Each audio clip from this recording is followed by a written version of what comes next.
recorder. We're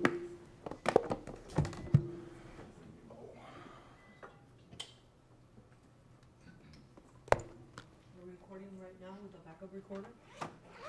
You're an examiner.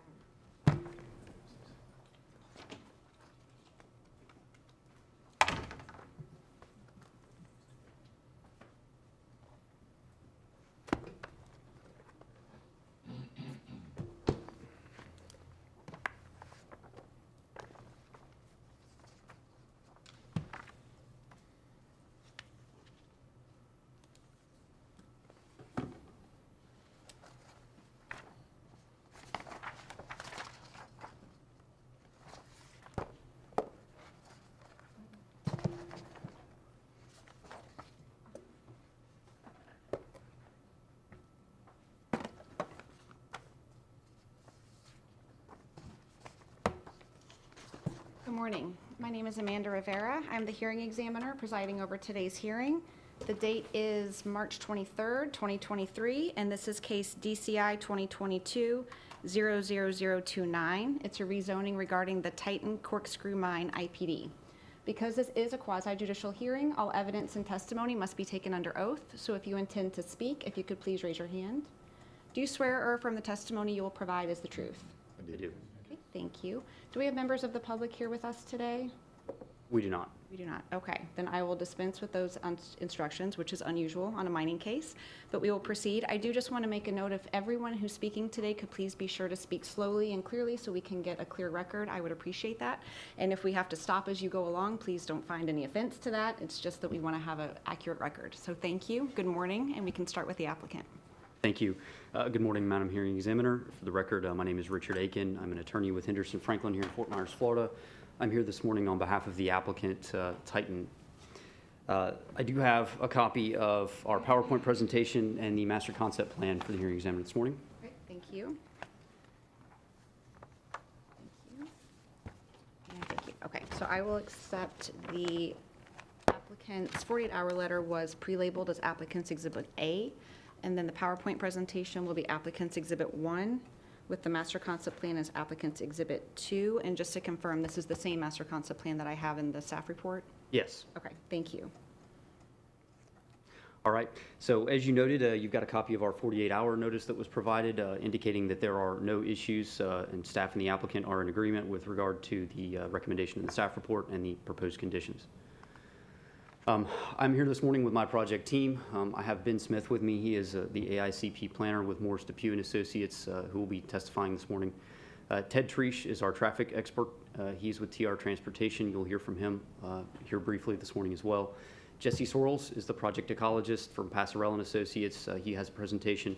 Mr. Ryan Shute is the engineer with Morris DePue and Associates, and you will also hear from Mr. Shute. And finally, Kirk Martin is the project's hydrogeologist with Water Science Associates. In addition to the project team, I have some members of Titan America here with me this morning. I have Walter Reed, Shelby Olson, Kelly Folsom, and Jason Franklin. They don't have a presentation, however, they would be available for questions should you have any. As you may know, Titan America is a building materials company that has been in operation since 1902. Titan operates several mines in Florida and is the owner and operator of the Corkscrew mine, which we're here on today as part of this application. The Titan mine is located at 21751 Corkscrew Road, and you can see from the aerial that you have in front of you here, the mine footprint in the mine is outlined here in yellow on the aerial above. The zoning on the project is industrial plan development. The Titan Corkscrew mine is located approximately 6.5 miles east of Alico Road, approximately 2 miles west of the Lee County line. The current future land use on the property is density reduction groundwater resource, and there's some wetlands. The property is currently made up mostly of open mining lakes with some preserve on site, and it's currently 602 acres. So by way of a bit of brief background here, this mine was originally approved in 1999 by a special exception in the Ag 2 district, which allowed for excavation and mining over 291.7 acres. Then a few years later, 3 years later, in 2001, Z01016 was approved. It was an IPD that also allowed for excavation and mining, and it expanded the operation to the 602 acres that it currently has. The mine has been in operation since its initial approval back in 1999 and through the 2001 approval at all times. The request that we're here before you on this morning is to modify Condition 6 in the existing zoning, which limits the mining depth to 50 feet. And we're asking to expand or extend the mining depth down to 80 feet or the confining layer, whichever comes first. You're going to hear later on in the presentation from Mr. Martin, Kirk Martin, who's our hydrogeologist. He will talk about some soil borings that have been taken. There are a number of soil borings that have been conducted on site. Some of them predate the 2001 zoning. Some of them are after that zoning. After that zoning, there's some soil borings that show lime rock down well past the 80 feet. He'll go into that in further detail.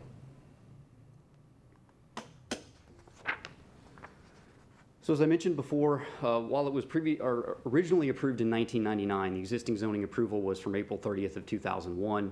It includes a valid master concept plan and established a 31-year operation timeframe for the mine at that time.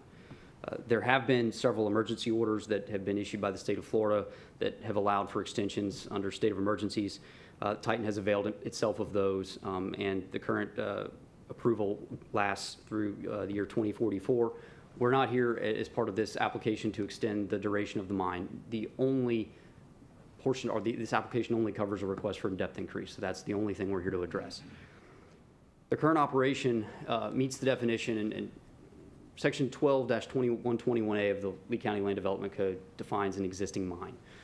And it provides that a mine operation approved by the Board of County Commissioners or the hearing examiner prior to September 1, 2008 that meets the following criteria is an existing mine. Number one, it has to be approved by a special exception under Chapter 34, or it has to be approved as an IPD or an RPD under Chapter 34 and have a valid master concept plan in place. As I previously went through, it meets those criteria. The third criteria of 12-121A is that the right to pursue mining activity on either the special exception or the IPD has not expired. It has not expired. So we believe that the evidence establishes that we meet the definition of an existing mine, and staff agrees. Therefore, this mine is eligible to pursue a depth increase through the process that's outlined in 12-121J1C. And 12-121J1C provides that an existing mine meeting the criteria set forth in 12-121A may obtain a limited amendment to the underlying zoning approval for dewatering, an extension of the mine duration, or a depth increase within the previously approved mining footprint. And as I've said before, it's just the depth increase within the previously approved mining footprint that we're here before you on today. Just by a little bit of a historical background, this provision of the Land Development Code is relatively new. It was added in March of 2022, a little over a year ago. I believe it was March 1st. And the inaction ordinance for this, the inaction ordinance for this new section of the Land Development Code specifically provided that it was intended to or planned that this would reduce unnecessary permitting delays and would permit greater use of existing mines in those areas that are already impacted by mining operations. So that's what we're here, and we believe that our application demonstrates we'll comply with that as part of our presentation today. 12-121J also outlines the requirements that the applicant must show in order to demonstrate that it is met the criteria for a depth increase. So our presentation is going to be directed at going through each of those criteria in 12-121J. The very first one of those requires an updated traffic impact statement that addresses traffic associated with the increased production projected to result from the depth increase. So with that, I'm going to ask Mr. Ted Treesh to come up and go through the traffic impact statement that he prepared in conjunction with this application.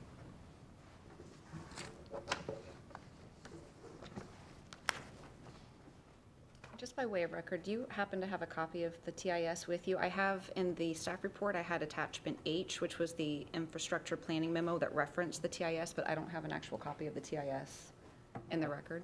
I believe we probably do. I'll figure that out and get it to you. Okay, thank you. I have it here if you want to Excellent, thank have you. your office make a copy of it. Yes, I can do that, thank you. Do you need to reference it during your presentation? No. Okay, give me one moment.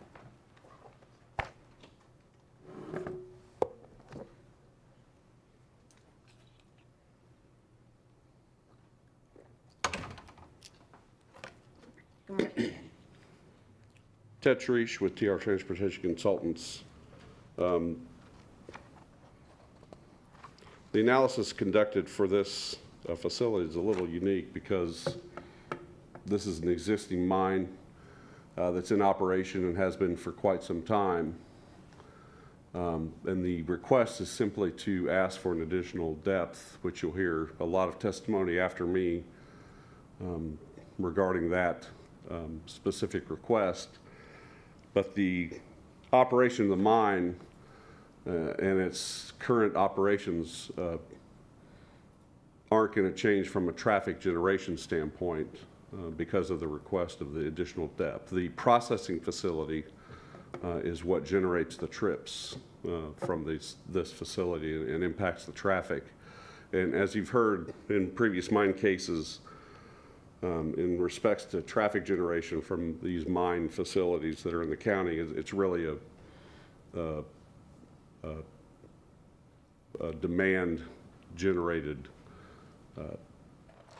As growth continues, the demand for the materials, what drives the trip generation of these facilities is road construction, housing, construction of commercial development increases, the demand for the material increases, the trip generation of the facility increases as those developments decrease, the demand for the material decreases, the trip generation will go down. We have a requirement in the zoning for an annual monitoring report for this property, which we've been doing every year and has been submitted to the county. So we conduct traffic counts at the driveway every year, which have been submitted. There is a copy of the last one, the last monitoring report in the traffic study that's been submitted. So you'll see that in the report. There is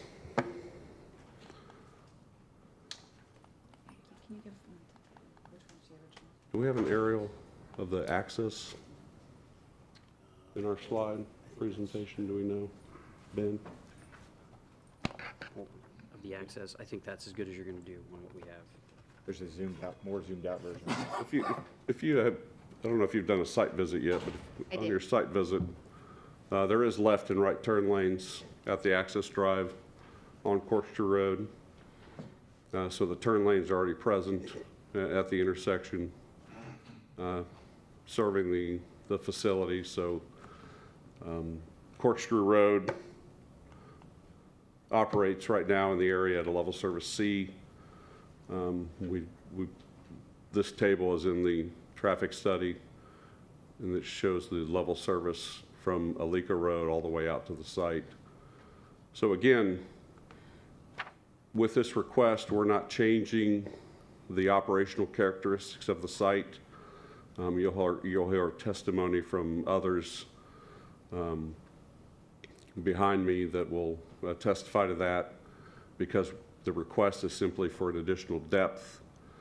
We're not requesting anything with request to the processing facility or anything on top of the ground that will change how this facility operates and really impacts how the trucks are processed and the materials processed to get the material off the site, which that's really what impacts the trip generation of the property. So there's really no change in how trucks will enter and exit the site, or the demand of the material. The demand from an external standpoint will not change. So we don't anticipate any change in traffic generation.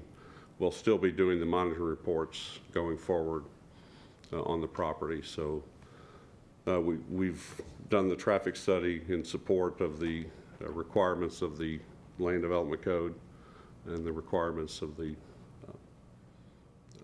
LEED plan, and meet the requirements as requested. I'd be more than happy to answer any questions. Is the traffic monitoring part of the DO requirement? Because I don't see it in the zoning requirement, or at least it's not in the recommended conditions that would be carried forward. I can't recall if it's in the DO or the zoning. Do you recall? Not currently listed. Really, the only traffic related. Someone else may be able to answer that question. Okay. It's not part of the zoning. I think it's got to be a DO. Yeah, it's a DO requirement. Yeah, I believe it's a development order. And that would continue on regardless of this Yes. approval? Okay, thank you. And do you happen to know, because again, I haven't had opportunity to review the TIS, what are the truck, you said that there's been monitoring, so what are the truck counts roughly? Do you have any information on that? The truck counts? Is that what you're monitoring, I would assume, is how many trucks are entering and leaving? Yes.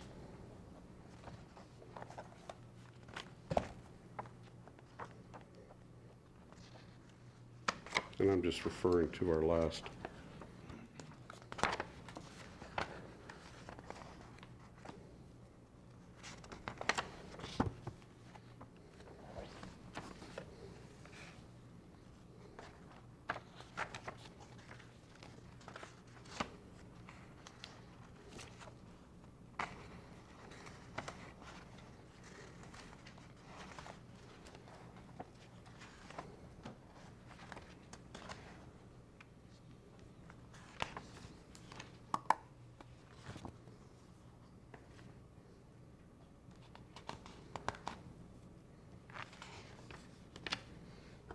Okay, I think I see it. So it's an attachment to the TIS. Yes. Looks like August of '21 was the most recent. Yeah, it's in the appendix. We count for 3 days. Yes. Okay, thank you. So you're checking. So the first, we count cars as the first few sheets, and then there's a second sheets that are trucks that are separated, and then the next sheets are combined, all vehicles. Okay. And that data is being provided to the county, is it annually? Yes. Okay. Thank you. That was the extent of my questions. Did staff have any questions? No questions. Okay, thank you. Thank you.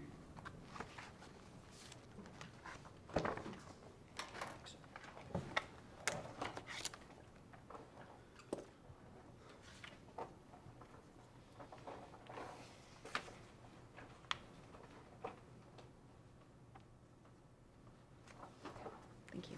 One of the next requirements of Chapter 12 and Section 12121J is that we provide a narrative describing any impacts of the proposed depth increase on wetlands and watershed protection and wildlife conservation.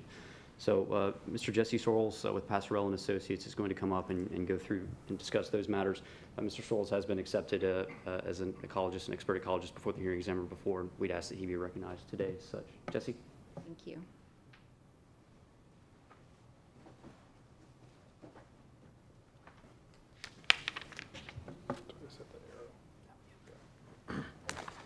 Good morning. Jesse Sorrells. I work with Passarella and Associates, the environmental consultant representing the applicant.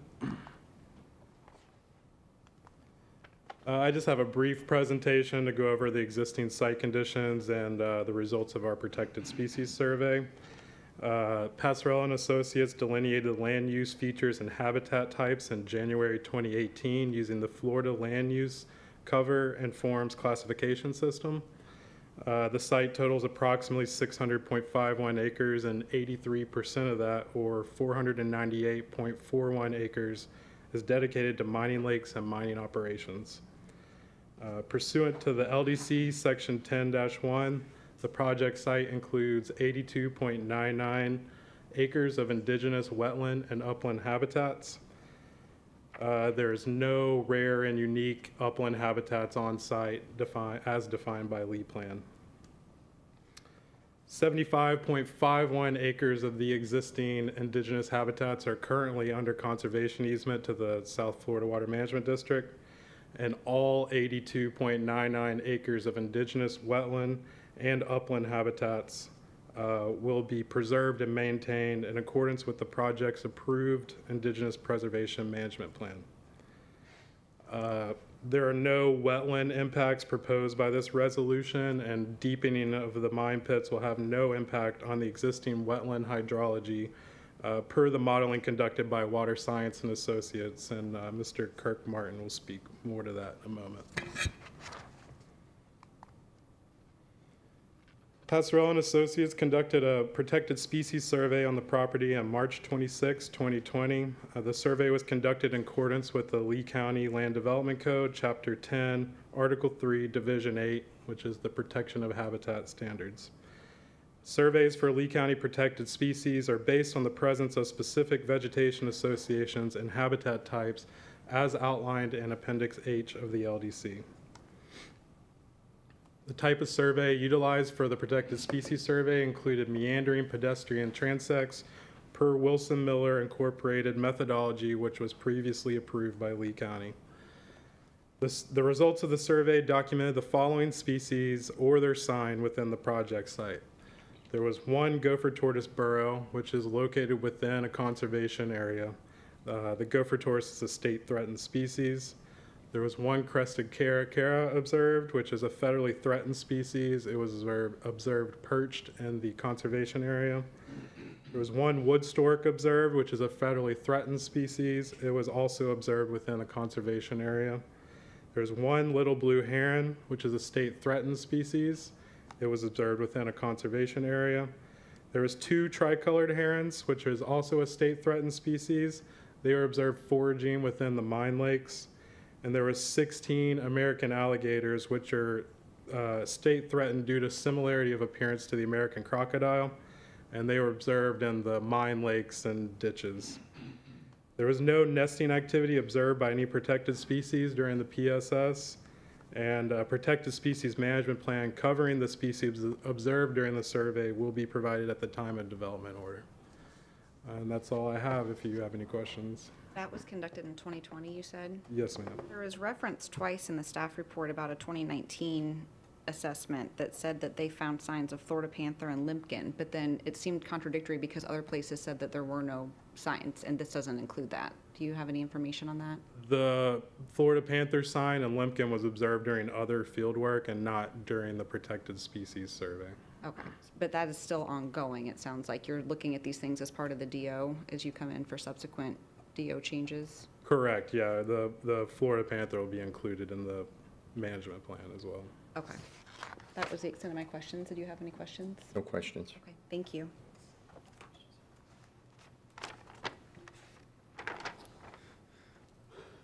One of the additional requirements of 12121J is that we provide a narrative that describes any impacts that the proposed depth increase will have on either the existing neighboring uses or on wetlands and watershed protection. So I'm going to ask Ryan Shute, who's our project engineer, to come up. Mr. Schute's going to discuss the stormwater management on site and the updates that have been made to the Water Management District permit. Thank you. Mr. Shute has been recognized as an expert before by the hearing examiner. Yes, thank you. Good morning. Good morning. For the record, I'm Ryan Shute. I'm a chairman and shareholder with Morris DePue Associates and one of the engineers from our company that has worked on this project. I've worked on several mines in Lee County in the 25 years I've been working in Lee County, and want to be certified as an expert in this forum. My presentation is going to be very brief. Really only have 3 slides. The surface water management system for the site was originally permitted by the South Florida Water Management District in 1999, and then it was modified to increase the lake area in 2001.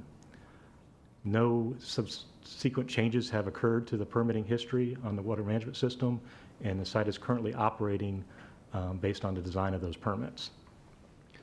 Concurrent with this zoning application, we have amended the South Florida Water Management permit to allow for the increase in depth. That permit was approved in February of this year, and I just give you a copy of the staff report associated with that permit modification.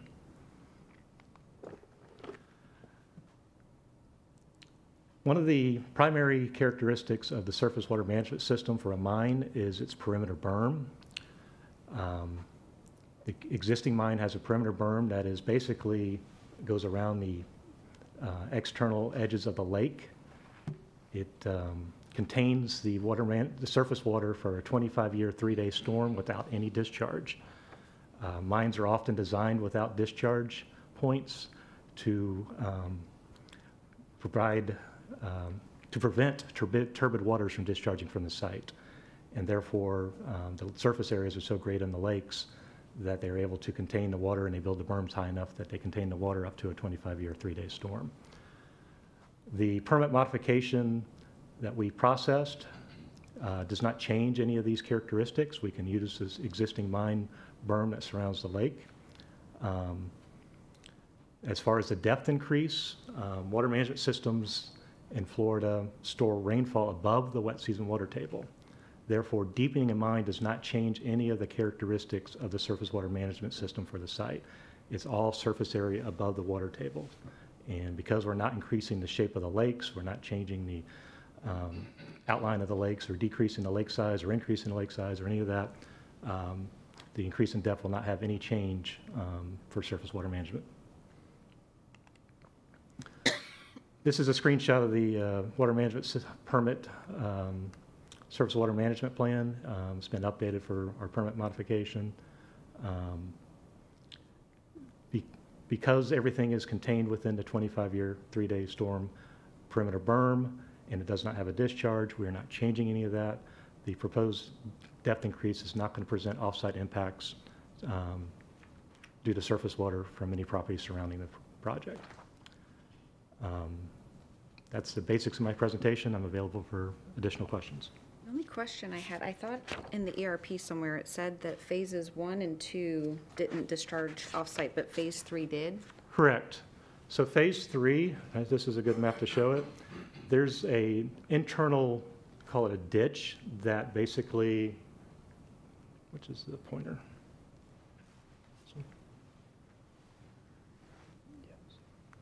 Okay. Where's it? North end of it.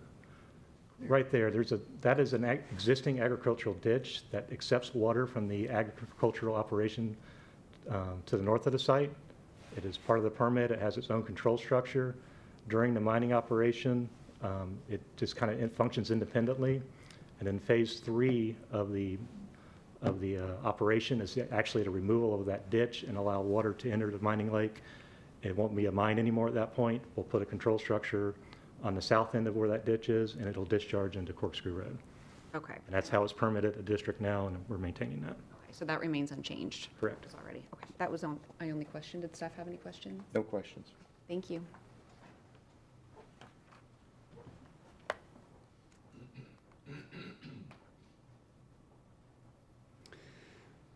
So the most detailed requirement that the Land Development Code lays out for, as part of the request for depth increase, is the requirement for integrated surface and groundwater modeling that analyzes the impact of the additional depth of the mine on groundwater and surface water resources and natural systems.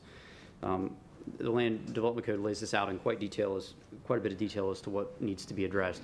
So I'm going to ask Mr. Kurt Merton, who's our project's hydrogeologist, to come up and walk through his presentation on that. He's also going to address the soil borings, which are also one of the requirements of Chapter 12. Thank you. Good morning. Good morning. Can you hear me okay? I'm going to apologize to you right away because I've been known to speak fast and use big words. But worse than that, I had throat cancer about a year ago, which is all good now, but my voice isn't quite right yet. So raise your hand if I get out of hand. Thanks. So I've sort of summarized the requirements of Section 12-121J-1C.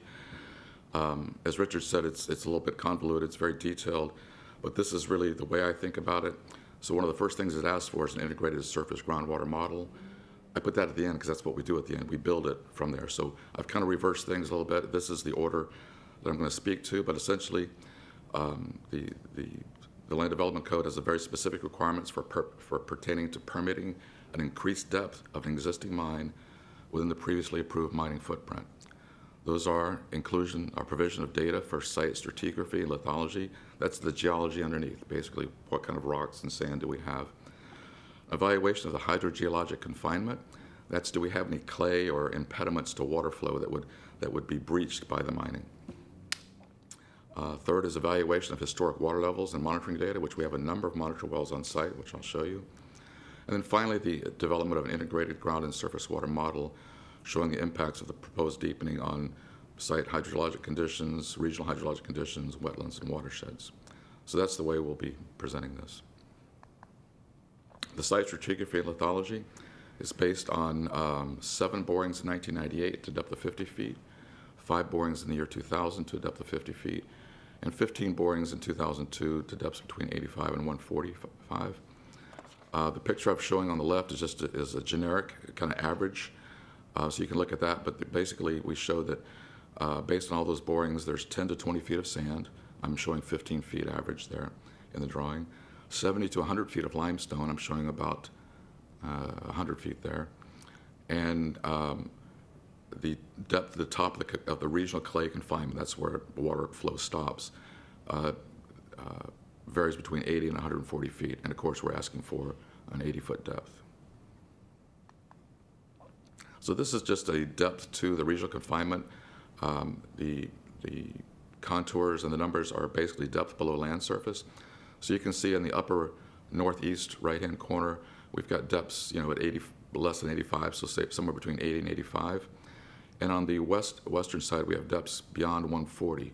So there's quite a bit of rock there, but again, we're only asking to go to 80 feet or the depth of the first confining bed, whichever is shallower. In this case, based on the data we have, that would be 80 feet. I've also developed a couple of cross sections.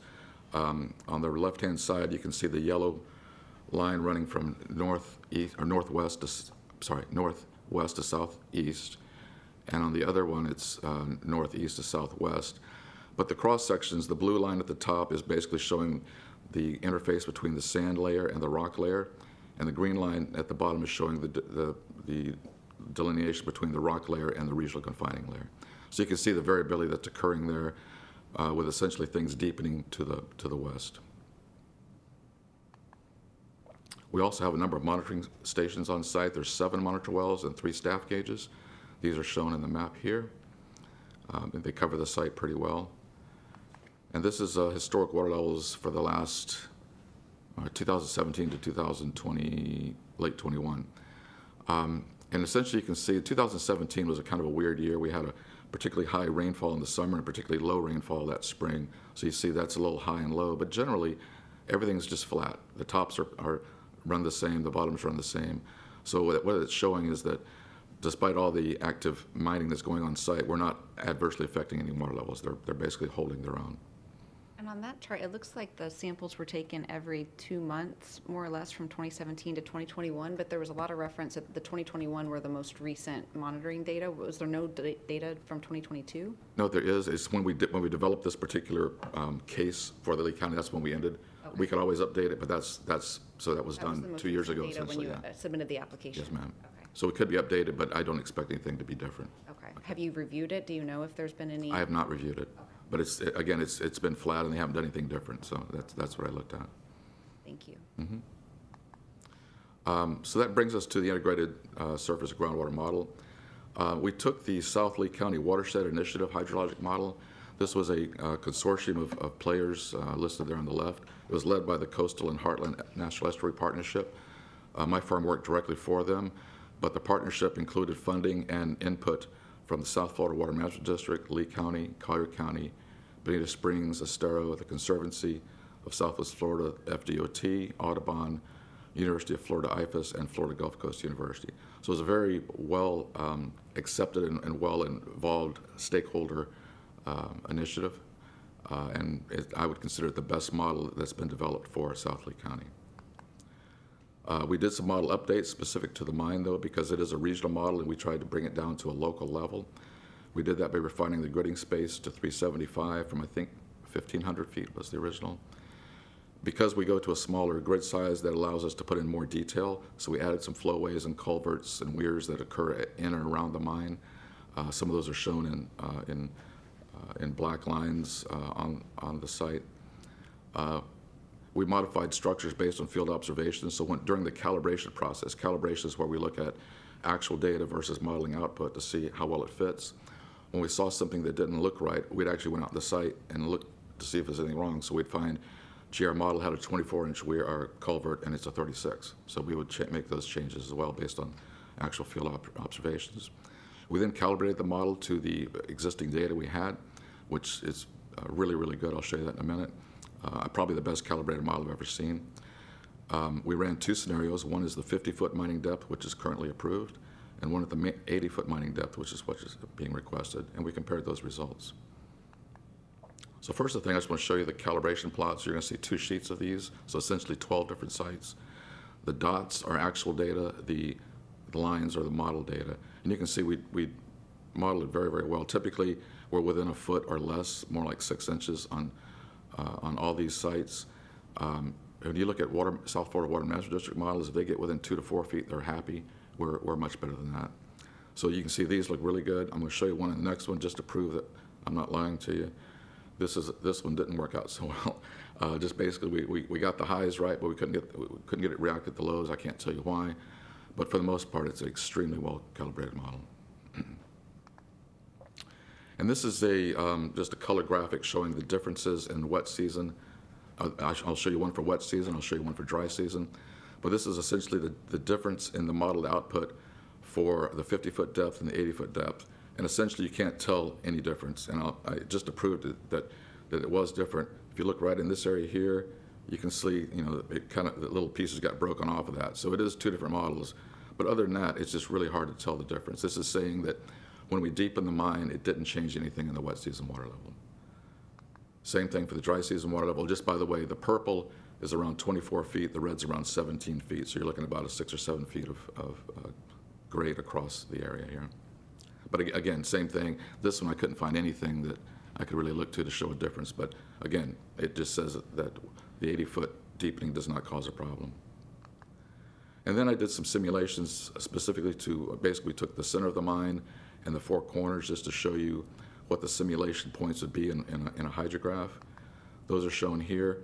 And what you're seeing there is the 50-foot mine depth in blue, the 80-foot mine depth in orange, but you can't tell the difference because they're right on top of each other. So it just says that there is no difference in the hydrographic comparison of the 50 and 80-foot depth. What that means is we aren't having any hydrologic impacts, which then translates to wetland impacts. So in summary, the Titan Corkscrew mine is currently approved for a 50-foot mine depth. We're proposing to take that to an 80-foot mine depth based on the fact that the lithology is there, the rock's there, and we have no regional confinement that would be breached. We use the South Lee County watershed hydrologic model, which I selected as the most accurate model for the area. It is truly an integrated surface and groundwater model, unlike some that are out there. This is the real deal. It has wide public acceptance, excellent calibration, and we were able to refine it even further and update it to simulate the local conditions. The model results show that there's no hydrologic impacts from deepening the mine to 80 feet, therefore no impacts to groundwater levels, surface water levels, no impacts to wetlands. And that's all I had. Thank you. Questions? I did not have any questions. Did staff have any questions? No questions. Thank you. Thank you so much.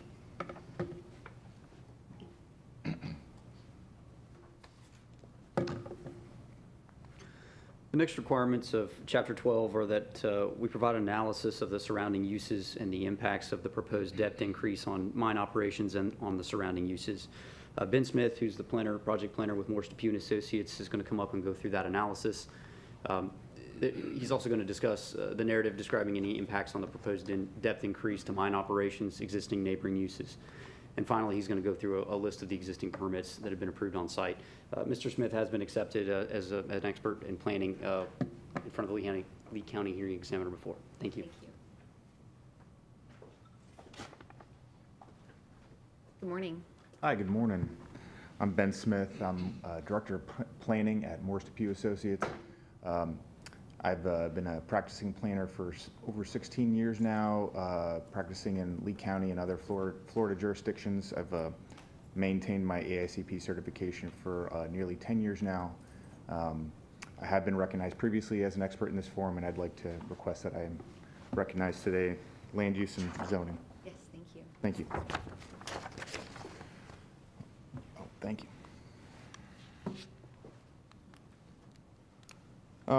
This request to increase the mine depth does not alter the existing mine operations, other than allowing a greater quantity of material to be excavated throughout the duration of the current zoning approval. No changes are proposed to the equipment being used or to the approved hours of operation. The equipment includes drag lines in order to excavate the material. It also includes mobile rock crushers and transport vehicles to move the materials. This request to increase the maximum mining depth will allow for an additional 17 million cubic yards of material to be mined in the same mining footprint that is already approved and is actively being mined. Do you know what the total is? I saw the 17 million figure repeated, but I never saw a total of cubic yards. What's like, adding this in, what the total would be after approval. I'm sure we have that in our app. I'm not aware off the top of my head. I'm sorry about that. Okay, no, that's not, and just to, again, on that first point, this was repeated a lot too, that it's greater quantity to be excavated through the duration of the zoning approval. So the argument was that there's no external impacts because the same amount of material is going to be moved just for a longer period of time, but you're not seeking an extension of the period of time that you're operating. So was it that previously you were anticipating that you would run out of the material prior to the expiration? Well, so there are a few things that happened in the history of this site. The original zoning approval allowed for, I think, the operations to continue through 2032. Since that time, several emergency extension orders have been allowed, and the current date that this mine is approved to operate to is to 2044.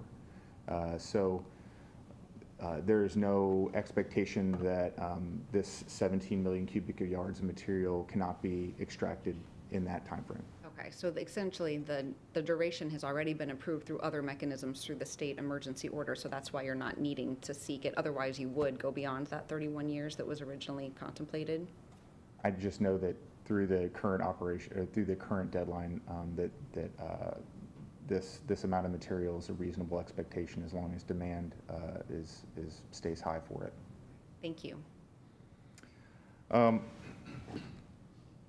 The approved master concept plan includes a section titled Description of Operation on sheet 1. There are no proposed changes to this portion of the MCP, which describes the general operation of a lignite mine.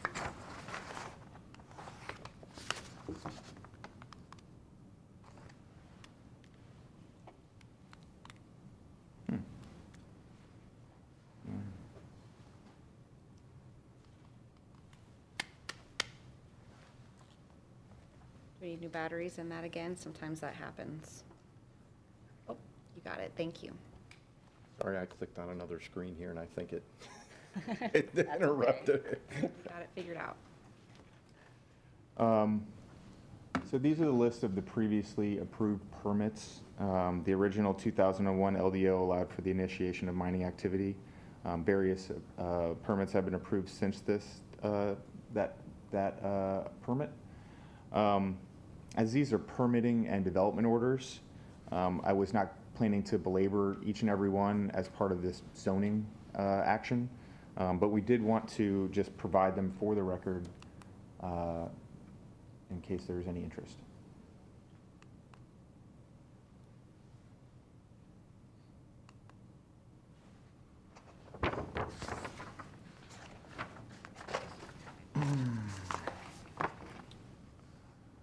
The surrounding land uses, the subject property and all adjacent property is designated DRGR and wetlands on the future land use map and is zoned Ag 2. Immediately north, well, the subject property obviously is zoned IPD. Immediately north of the subject property are active agricultural uses consisting of citrus groves. An IPD application for mining was submitted for this property in 2007. However, in 2019, the Lee County Board of Commissioners did deny that application. Further north, abutting State Road 82, the active operation of the Bell Road Mine exists. To the west of Bell Road Mine and this property is the Troyer Brothers property, which was approved as a mine excavation plan development in August of 2019.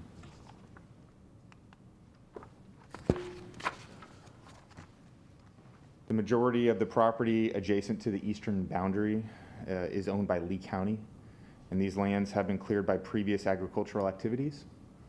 The parcel adjoining that very southern portion of the eastern boundary is owned by a private citizen and contains a single-family residence. Have you been in contact with that landowner, or have you heard anything about this application? It's not my understanding that there have been any objections from that landowner. Thank you.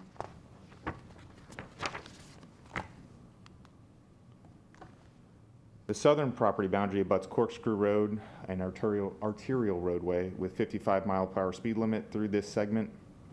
The roadway's classification, width, and speed limit all indicate high-capacity usage, which is characteristic of roads and industrial corridors. To the south of Corkscrew Road are 3 large agricultural landowners. You have Bovine Breeze LLC, Pepper Place LLC, and Corkscrew Grove Limited Partnership. The property owned by Bovine Breeze LLC has a private use airfield. It's known as Corkscrew Trace. Available public records indicate this airfield has an operational turf runway, approximately 4,000 feet long, and it has no air traffic control tower, no fueling facilities, no lights. So based on those characteristics, it's designed for smaller private aircraft, not a large volume of commercial aircraft. This IPD has not had any conflicts with that airfield, and it's not expected that this request would change that.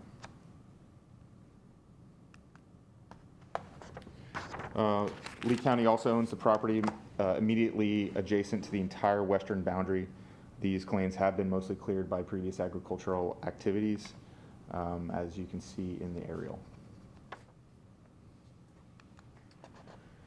We want to talk about compatibility with surrounding uses.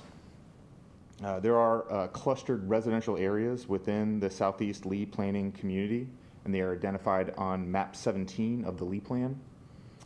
This existing mining operation is located in one of the most compatible areas in Lee County for mining due to the limited existing and expected residential growth in the central to eastern portions of the DRGR area.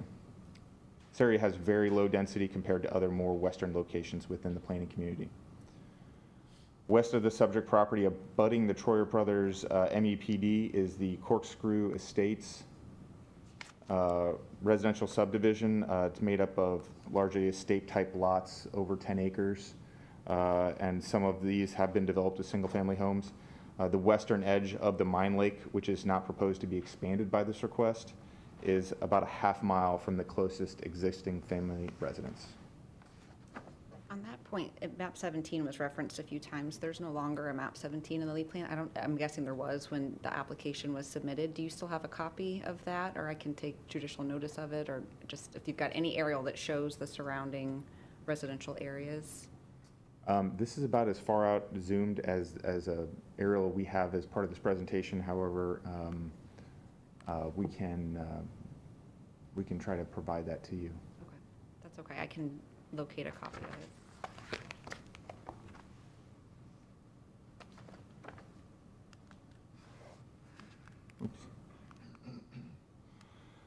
The property immediately adjacent to the north is currently an active agricultural operation for citrus. The detailed analysis provided by Water Science Associates includes historical water quality and water level monitoring, which demonstrates that the mining operation has not had a negative effect on water quality or levels of the surrounding properties, including the existing adjacent agricultural operations.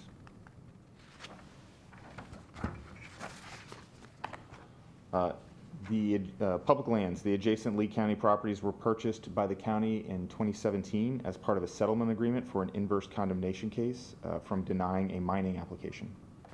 At this time, the future use of the properties is unclear. However, the existing setbacks on the approved master concept plan maintain distance between the active mining and the publicly owned lands, and we'll get into the specifics of those setbacks in a moment.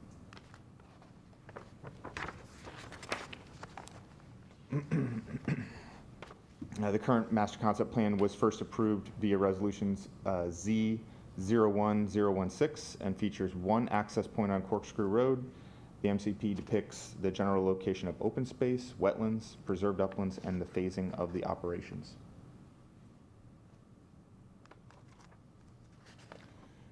There is an existing approved buffer per that original resolution. It's the only buffer, and it's located along Corkscrew Road. It's a typical type D buffer, which contains 5 trees per 100 linear feet. And there's also a hedge that is planted in double staggered rows.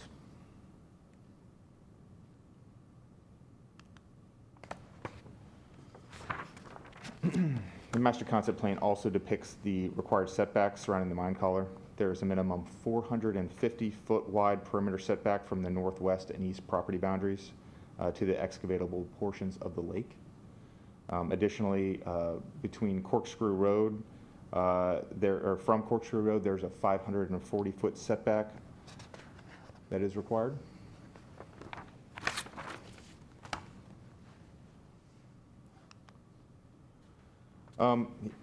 As part of this application, we provided a narrative regarding the Lee Plan consistency of this request.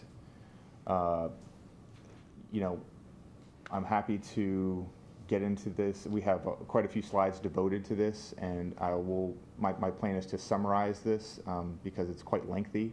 However, if you have any questions for details, I'm happy to provide those. So, the consistency of the mining use in this location with the Lee Plan was demonstrated through the original zoning approval. However, we provided in our narrative a in-depth analysis of this. The subject property is located in a rural area, and per policy 1.4.1, that establishes a natural resource extraction is permitted in rural areas.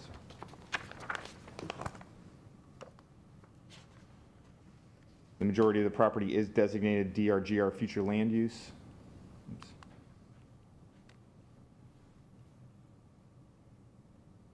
I skipped ahead here. Yes, the majority of the property is designated DRGR future land use category. Policy 1.4.5 provides a description of the DRGR future land use category and lists permitted uses within the DRGR. The existing mining use is consistent with the description of the DRGR category as provided in Policy 1.4.5 of the Lee Plan, specifically subsection 2, which lists natural resource extraction as a permitted use.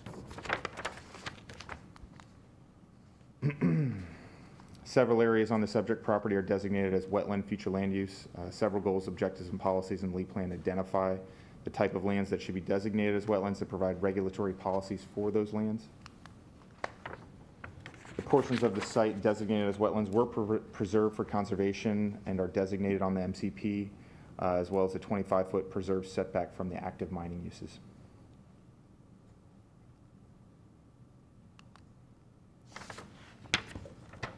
The previous approval and the current request are consistent with goal 4 of the Lee Plan through adherence to the county's LDC as it regulates and balances natural resource extraction and protection of natural resources. Objective 4.1 and Standard 4.1.4 provide that environmental standards must be considered as part of the rezoning process. The environmental analysis that was conducted as part of this request has been discussed by Mr. Sorrells, Mr. Shute, and Mr. Martin, and as stated by Mr. Shute, this request to increase the mine depth has already received approval from the South Florida Water Management District.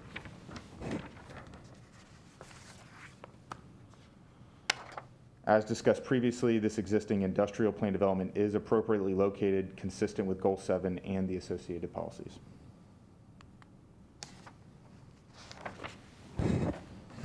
Goal 158 of the economic element establishes Lee County's desire to maintain a diversified and stable economy.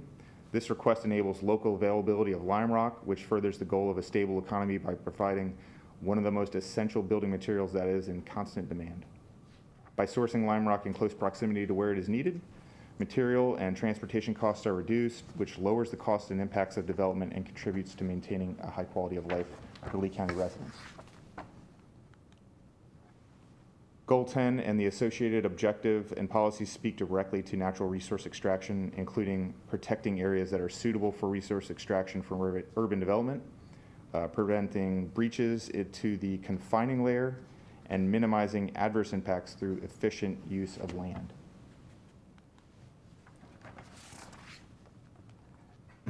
Previous data analysis and testimony has already been provided demonstrating that the confining layer will remain intact. Importantly, this request represents an opportunity to allow more efficient use of the land by allowing additional resource extraction without increasing the existing mine footprint or approving new mining operations elsewhere in the region.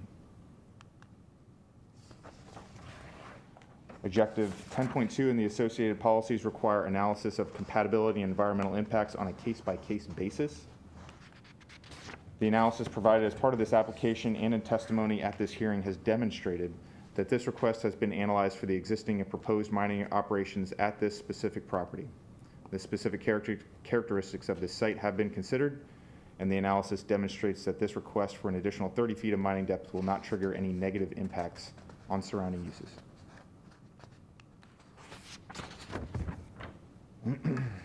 As described in Goal 33, natural resource extraction is an appropriate use in the Southeast Lee County planning area, and mining has been previously approved on the subject property, with conservation efforts already having taken place as part of the previous approval process.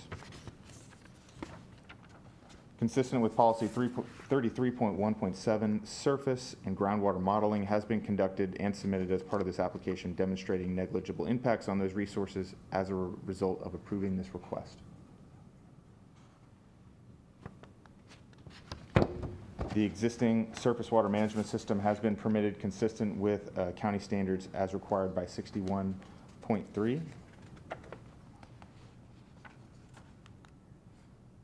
Consistent with Goal 63, the groundwater report submitted as a part of this application demonstrates that the increased mining depth will not deplete or degrade the groundwater supply. The ongoing groundwater testing will continue in order to ensure continued compliance. Here we're going to get into the Chapter 34 criteria. The process for approving this limited amendment to an existing mine zoning approval as outlined in LDC 12-121J requires processing according to Section 34-145. Before recommending approval of this request, Chapter 34-145D4A1 requires that the hearing examiner must make several findings. Firstly, that the request complies with the Lee Plan. The application narrative provides the Lee Plan consistency analysis, which I've just summarized. To go back for 1 second, you Please. mentioned that the water quality monitoring was going to continue. Is that a requirement of the DO in addition to being a requirement, I'm assuming, of the ERP, but it's not a requirement of the zoning? So I just want to be sure that that's handled someplace else. Yeah, it's not a requirement of the zoning. Okay, but it is a requirement that's ongoing. It's my understanding they have various monitoring equipment. Okay. Is that correct?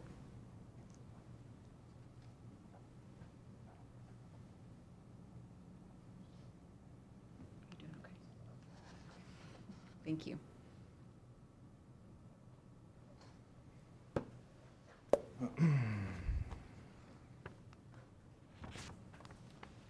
The second required finding is that this request meets the county's code or qualifies for deviations.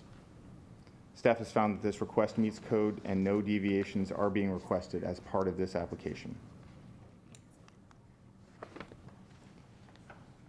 The third required finding is that this request is compatible with the existing and planned uses in the surrounding area. As described earlier, the mine has been operating compatibly with surrounding uses, and the increase in mining depth will not affect that compatibility.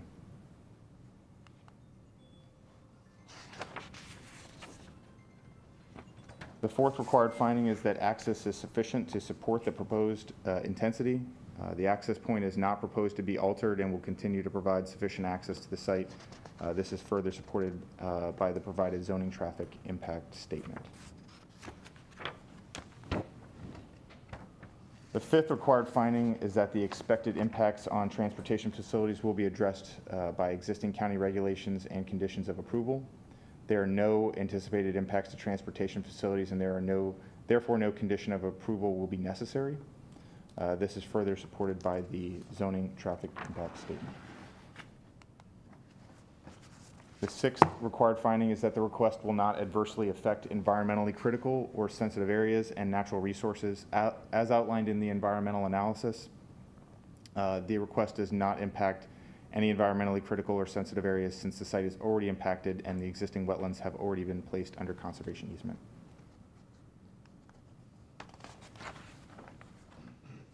The seventh required finding is that the project will be served by urban services defined in the Lee Plan. Served by urban services as defined in the Lee Plan is located in a future urban area. The finding is not necessary or applicable as the subject property is not located in a future urban area. Because this is a planned development, Chapter 34-145-D4A2 requires that the hearing examiner make several additional findings. The first required finding is that the proposed use or mix of uses is appropriate at the proposed location. This existing use has been successfully operating at the current location since 2001, and no changes in intensity are proposed. The second required finding is that the recommended conditions provide sufficient safeguards to the public interest and are reasonably related to the impacts of the public's interest expected from the proposed development. The existing conditions provide sufficient safeguards to the public interest. No additional conditions are warranted or proposed as part of this application, and no conditions are being recommended by staff. The third required finding relates to any deviations proposed in the application. As no new deviations are being proposed as part of this request, this finding is not necessary or applicable. I believe that's it. Thank you.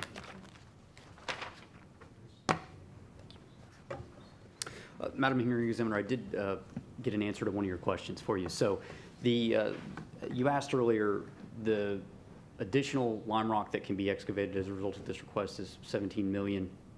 And this will essentially double the available lime rock left to get out of the hole. So I think there's about 17 million available, and by adding this depth increase, it will go to 34 million total.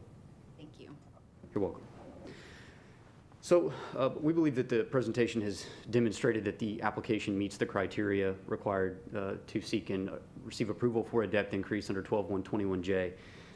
Essentially, this request would allow the applicant to take more rock out of the existing lake without increasing the mine footprint. And the evidence and testimony that you've heard today has demonstrated that this request will not result in any negative hydrologic or environmental impacts of any kind. In addition, because this is an existing mine, there's not going to be any new impacts to the surrounding property owners or to compatibility. And there's not going to be any new negative impacts on the transportation system, as you heard from Mr. Treesh earlier on. In addition, there is demand ongoing for these materials. As I'm sure you're aware, there's several projects that have been approved by the Board of County Commissioners that are very close to the existing mine. Those include the FFD project, which is approximately 5,200 homes. There's also the Kingston project, which has been approved for 10,000 homes and 700,000 square feet of commercial and retail.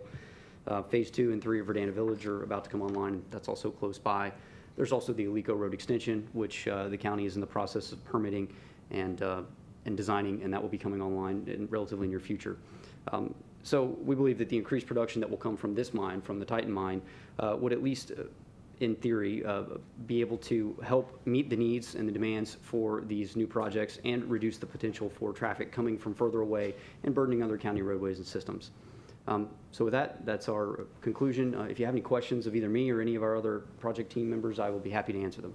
Thank you. I've asked as I've gone along, just for clarification, there were several strike-throughs in the staff report of the proposed conditions. I'm assuming applicants in agreement with those based on the 48-hour letter, but just to confirm that. We are, yes, and I believe that all those strike-throughs were related to things that primarily had to be done at the time of the initial zoning, have been complied with at this time, and therefore needed to, for clarity, to be stricken through at this time. So we are in agreement. Okay, thank you. Thank you. Okay, so with that, I'm ready for the staff whenever you're ready, Brian.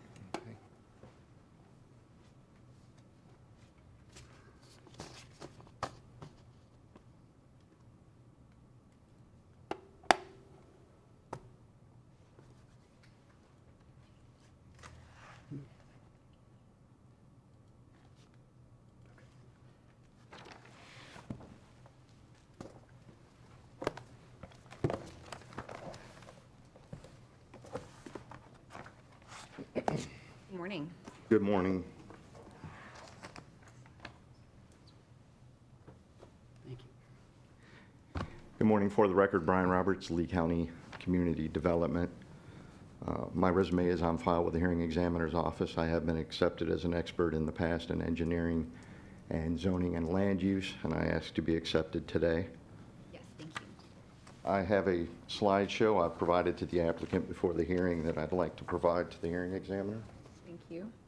That'll be staff exhibit 2 because staff exhibit 1 is the the staff report. And the staff report was submitted. So I don't have a whole lot to go through here.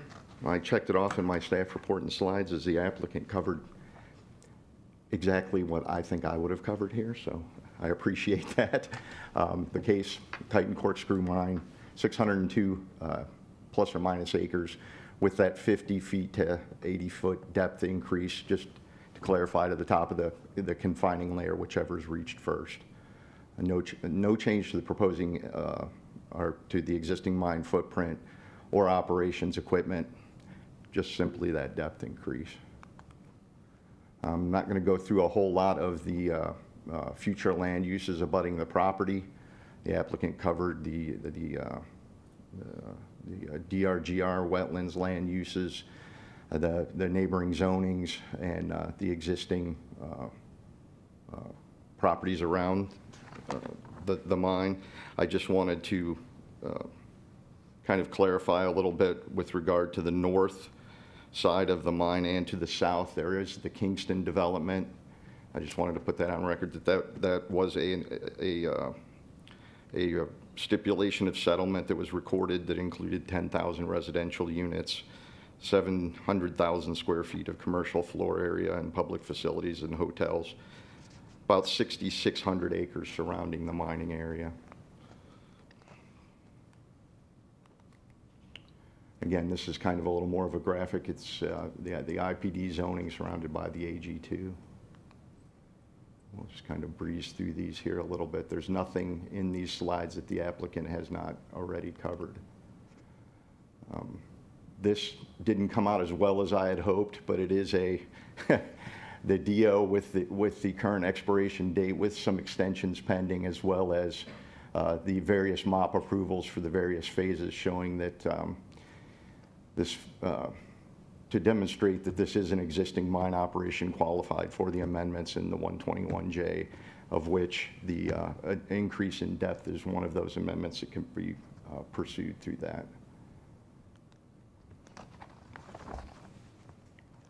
Again, this is the master concept plan. The one thing I do want to point out on this is that the deviations are shown on the master concept plan as 1 through 6 there. The zoning actually only approved, I believe it was deviation 6. In the staff report, I did recommend that the deviations just be completely removed from the master concept plan here. Unfortunately, I didn't get a look at the one attached to the 48-hour letter. I don't know if that was removed as part of that, but that is a staff recommendation that was in the staff report.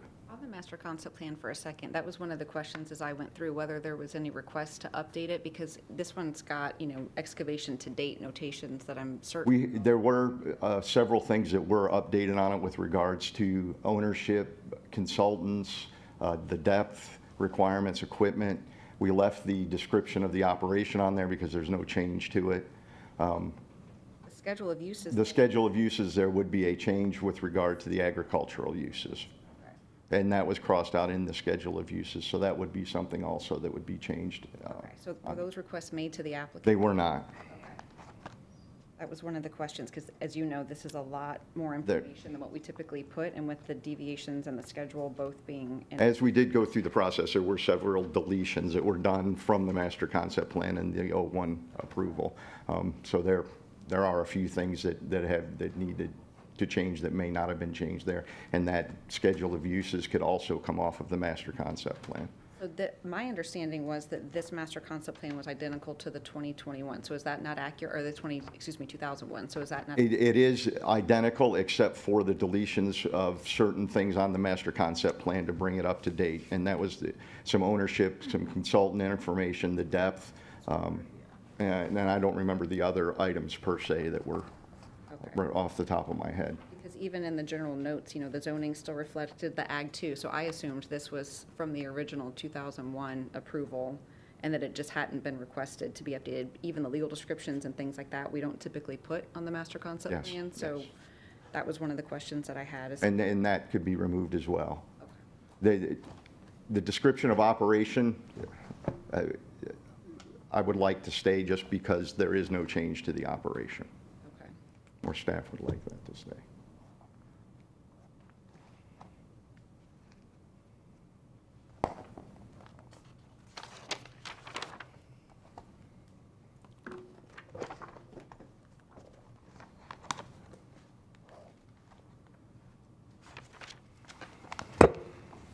The applicant did address the applicability of the amendment process that we're using today. That was also outlined in The staff report, I won't go back through the requirements there, but staff does concur that the amendment process and the request for the extra depth is covered in the Lee Plan in 12-121, and that process does apply here.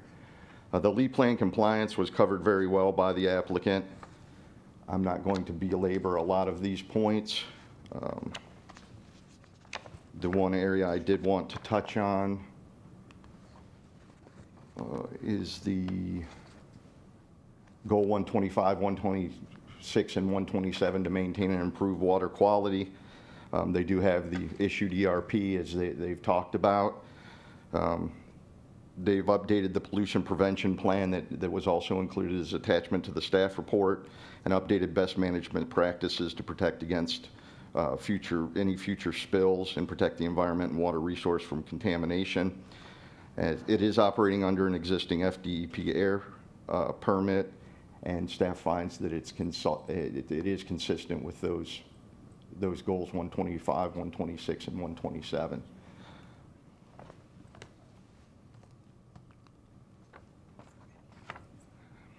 The natural resource considerations from the staff report were covered by the applicant. Staff has no further input beyond what the applicant provided with regards to the modeling that was provided. Staff agrees that based on the modeling provided, that there is no impact to the ground or surface water as a result of this depth increase. And again, the application was submitted in 2021, so we have that. We don't have the updated information for 2022 as part of the presentation this morning. Environmental considerations as well. There's no impact to the existing conservation easement to South Florida. They did provide an environmental assessment that was reviewed by the environmental staff, and there's no change to the existing wetlands or indigenous uplands, and no change to the mining footprint, with no impact to the ground or surface water levels. That will not impact the wetlands or the existing vegetation on site. Staff reviewed those reports. That was included as the environmental staff report in attachment I. Staff concurs with the applicant's findings. The applicant did talk about the transportation considerations. I apologize about the TIS not being included. There was a development services transportation analysis that was included that found no impact, and staff agrees with the applicant's presentation.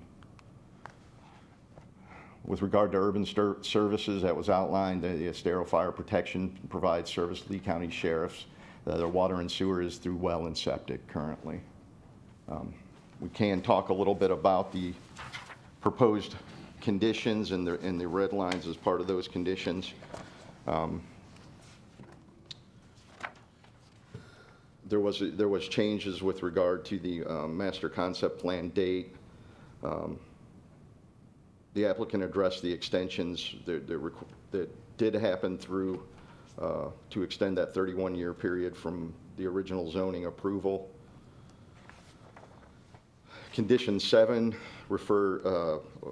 dealt with blasting, which is no longer regulated by Lee County and goes through the Office of the State Fire Marshal. Staff recommended removal of that. Condition 10, the written agreement that was addressed through the mine operation permits and development orders. And condition number 12 as well, the site assessment, the location of the machine shop. They've updated the pollution prevention plan. That'll again be looked at time of their development order modification and additional MOPs for the increased depth. And staff recommends removal of that condition as well, and a change to the single approved deviation to reference the correct land development code section. Was the odd one about the helicopter location, has that not already been addressed previously? That was condition previously 9 before the strike through of 7. I think there was some confusion with me in regard to that. This case was submitted as an MHPD previously with a change to the helicopter pad location. So I think any change that would happen, staff would still consider that condition to apply. So if there is a change in the future, staff would like to keep that condition there.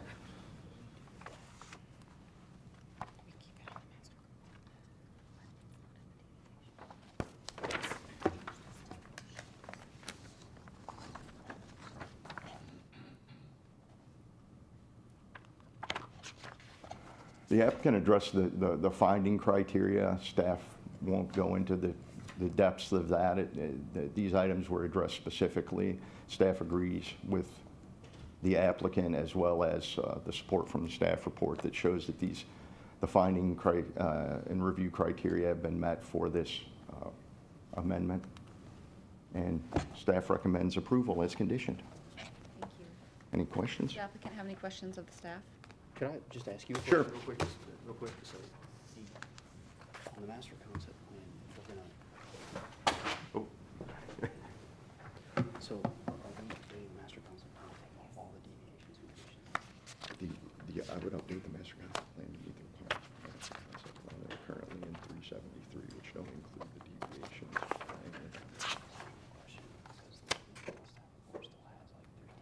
Yes. One of them I see with the height, right, of the There was only one deviation approved in the Z01 resolution, even though there was 6 shown on the master concept plan. The single deviation was approved. Okay. Do you want to take a break and come back? Or This was the only deviation that conversation on was the record? Yeah, can we just have maybe 5 minutes Yes. to sort it out? Certainly. So we will come back, let's say at 10:25, do 10 minutes. The other deviations, they all had to be approved in order for them to exist. So one of them is the access roads for IPDs that are over 10 miles, and one or two access points. We only have one. The time that was approved, though, it was at community development director's discretion, and that's in a discussion in the hearing examiner minutes. And the county's contention at that time was that the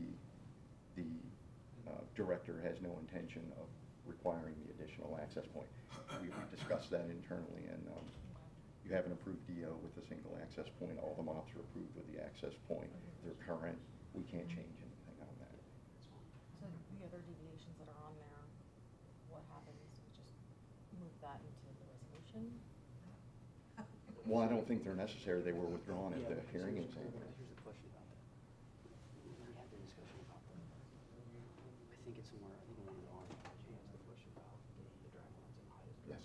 So we internally had a discussion about, okay, so 100 feet with flagpole for accessory, or for rock accessory plus processing. Mhm. And so, I think the guideline question is that processing or is that excavation, or how's that used? Because, if that's not there on the. That's a tall structures permit, though.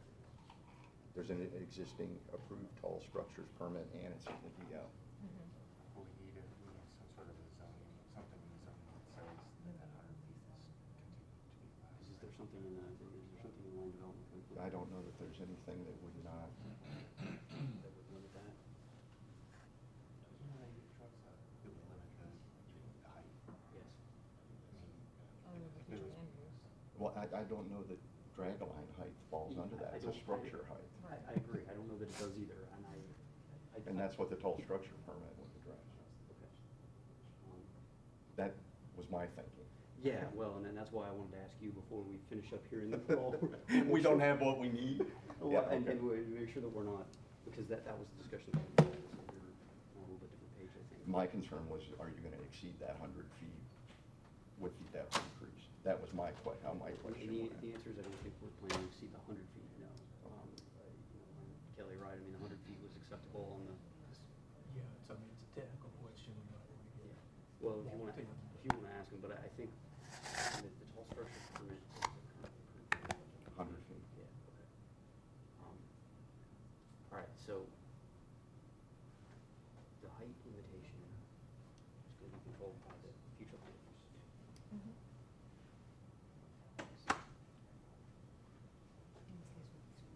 What's that?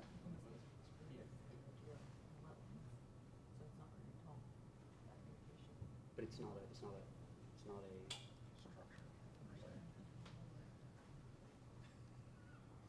I don't recall this deviation being another one of the drag lines. We just did the CMAX.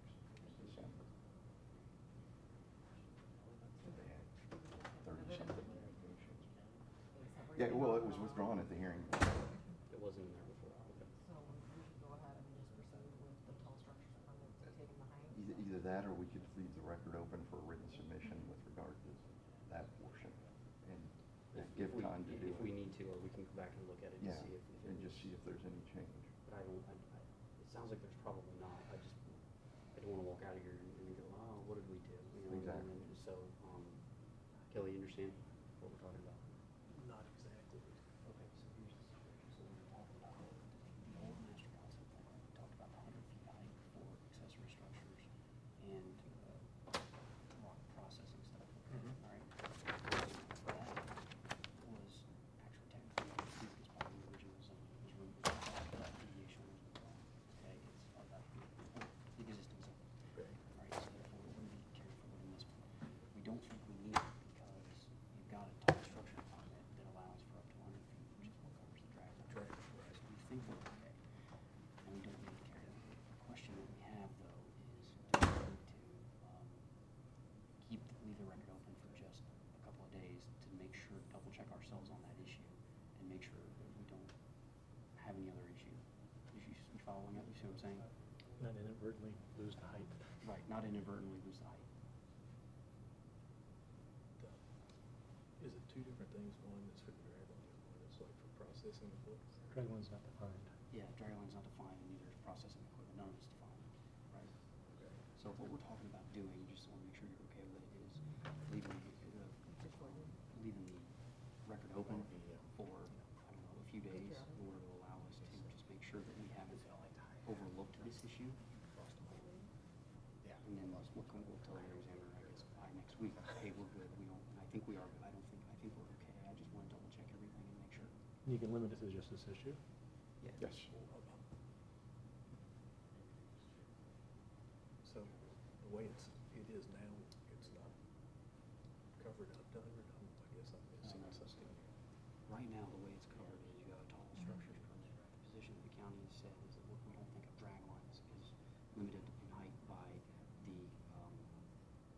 the, by the zoning, right? Okay. So that's why you have a tall structures permit. So we don't think we need anything in the zoning to address the height of the drag line, Okay. We don't think, we just. So want we're to talking about plant stuff now, Well, not dragway. yes, and we're talking about making sure that we haven't overlooked something, but given the way that the master concept plan is now going to change based on the conversation.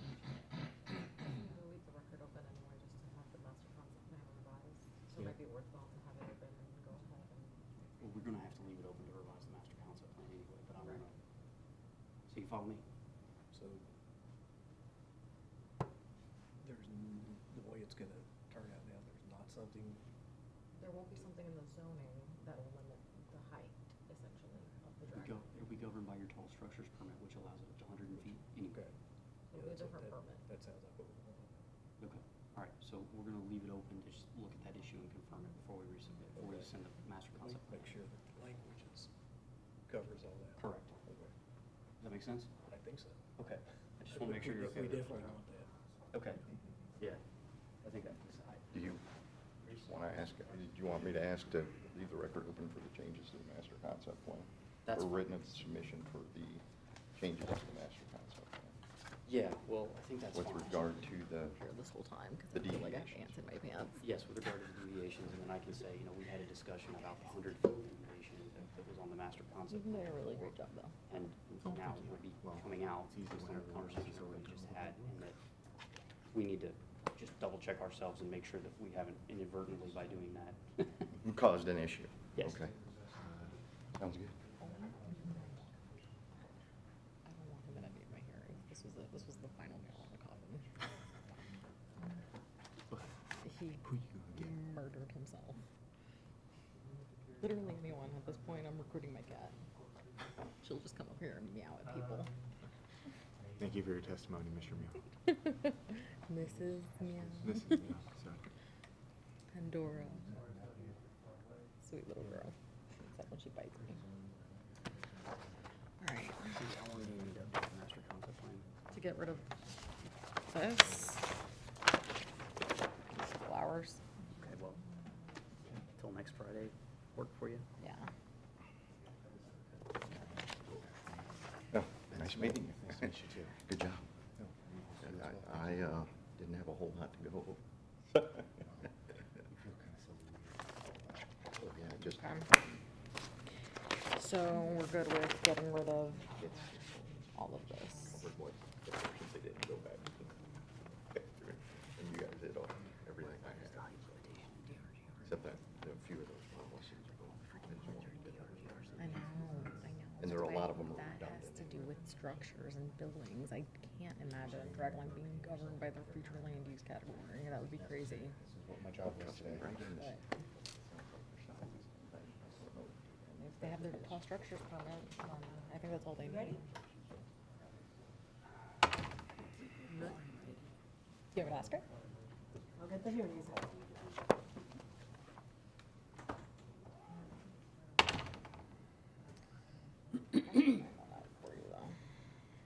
You just need the Brian, sorry I interrupted you. My phone was buzzing. I forgot to put on silent. Thank goodness it was on vibrate. There you go. Okay, we're back on the record. Brian Roberts with Lee County Development Services. Speaking with the applicant, we'd like to request that the written record be left open for revisions to the master concept plan to include the deviations. There was some discussion about dragline heights that we don't want to run afoul of a few things that, and check a few of the issues with regard to those deviations that are printed on there. 2 weeks? So 3 just weeks? for on that point though, so the schedule, the recommended conditions and deviations still only includes the one that was carried forward in that same. That's staff recommendation, yes. And looking at removing the information from the master concept plan that wouldn't be required under 373 currently, the application standards. So would the concern be though, if they're reflected on the master concept plan, they should be reflected in the zoning resolution? Correct. And in Z01016, it includes just the single deviation, but the master concept plan does show the 6 deviations. Okay. The written resolution has only the single deviation. Okay, so I guess the point would be if we're leaving the record open, if there are additional deviations, then to also submit the written justification, and it can be jointly done or whoever wants to take the lead on that. If it could come from both of you, that would be preferable. Both of them, yes, we'll talk about it. It was in the applicant's narrative, there were all 6 evaluated, but the staff report and the staff recommendation and the actual schedule only showed the 1. So I just want to be sure, again, we have a complete record on that point. Yes. Yes, thank you. And yeah, I think the confusion is over the difference between the fact that the master concept plan lists 6, and then now that we're changing that to remove those, we just need to double check ourselves on whether we need those deviations. And so we'll coordinate with Mr. Roberts and submit, make a written submission to include whatever we think we need, or if the 1 deviation is enough, we'll let you know about that. Okay, and to that point then too, if we're modifying the master concept plan, I would love to see the legal description, the schedule of uses, and the general notes all come off. If the description of operation is preferable for staff and the applicant agrees with that, that's fine to leave on, but the other is just extraneous. And also, again, the excavation to date areas, I'm guessing are no longer accurate. That doesn't substantively change anything in the case, so if that can be looked at as well, but I understand if it ends up being a completely new master concept plan, then we have a problem, but the things that I'm seeing are just more housekeeping matters than anything. But if you can submit that and have staff review it and submit a joint recommendation to me, or a written submission to me, that would be ideal. Very good. 2 weeks, is that what we're thinking, or do we need more time than that? I think 2 weeks will be fine. I'm hoping we can resolve it much sooner than that. Okay, so in that case, then I would leave the record open until end of business on April 7th to provide that. Were there any additional items that needed to be addressed? No, we've covered it. Thank you. Thank you. Did staff have any final concluding comments? Staff does not. Okay, thank you. Did applicant have any closing comments or remarks that you wanted to make before we wrap up? Go ahead if you needed to have a moment. No, we're fine. I was just, you said April 7th, correct? April 7th, yes. Thank you. Is that sufficient time? Yes, it should be fine. Okay, thank you. Then with that, I will close the record for today, but leave the written record open until the end of business on April 7th for a revised master concept plan and additional deviation justification if needed. If not, obviously, we won't need to worry about that. Thank you, everybody, for coming today. Please stay well and stay safe.